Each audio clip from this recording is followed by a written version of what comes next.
Mois de Marie, on continue notre chemin du visage de Marie sous le regard de Joseph. Aujourd'hui, on va aborder les fiançailles de Marie et Joseph. Mon Père, est-ce que la Vierge Marie et Saint Joseph se sont choisis? Oui, mais parce que Dieu les avait choisis le premier. Je dirais qu'ils se sont trouvés en Dieu, qu'il les avait choisis. C'est la volonté de Dieu, leur rencontre. Et Saint Joseph, c'est la volonté de Dieu seul qui l'a uni à Marie.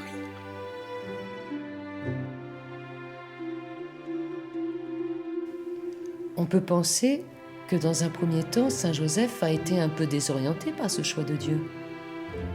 Non seulement on peut le penser, mais l'Évangile lui-même nous le dit. D'ailleurs, juste avant, à l'annonciation de l'ange, Marie aussi est désorientée, il y a de quoi. Alors, Joseph et Marie, ils ont une humanité sainte, mais le projet de Dieu est tellement surprenant, il vient tellement les bousculer, qu'ils ont un petit temps pour s'adapter. Et pourtant, ils veulent s'adapter. Et Joseph a voulu recevoir de Dieu la vraie manière d'aimer sa fiancée.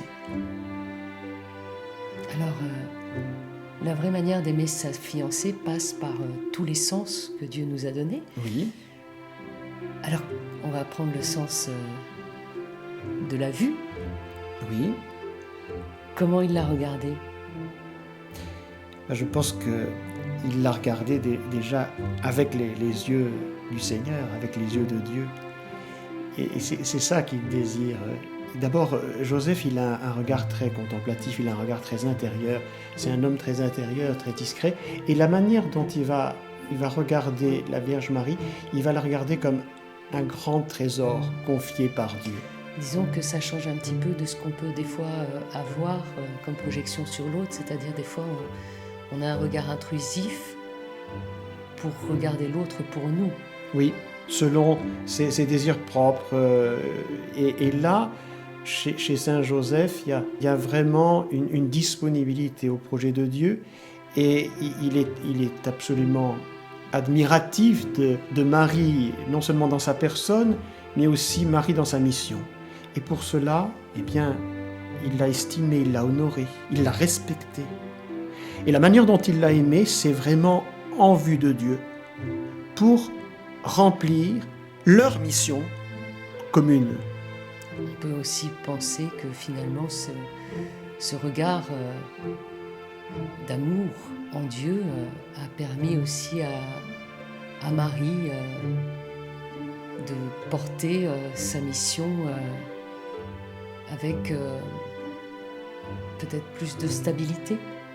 Oui, c'est l'amour qui rend la stabilité, en effet, à cette vocation singulière qu'ils ont reçue quand même. C'est un peu unique, hein, mais c'est vraiment dans l'amour que tout cela se pétrit et que ce projet se maturifie, hein, en vue de leur mariage. Marie et Joseph, il ne faut pas manquer pendant ce mois de mai, même si nous on a associé Saint Joseph, c'est-à-dire qu'on a voulu ne pas les dissocier. Oui, pendant ce beau mois de mai. Oui. Souvent c'est le mois des fiançailles, souvent aussi il y a aussi des mariages au mois de mai. On peut leur demander d'implorer pour tous les fiancés un grand respect pour l'un et l'autre, Oui. un amour pur et chaste, Ah oui, ça c'est sûr.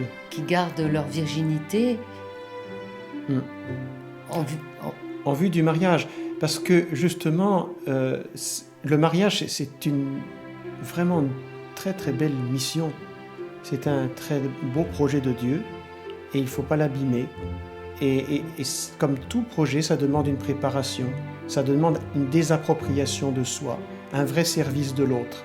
Et cette chasteté, cette pureté, elle est fondamentale pour bien fonder, pour bien enraciner c'est la réponse que les futurs époux vont se donner dans cette mission voulue par Dieu et magnifique qu'est le mariage.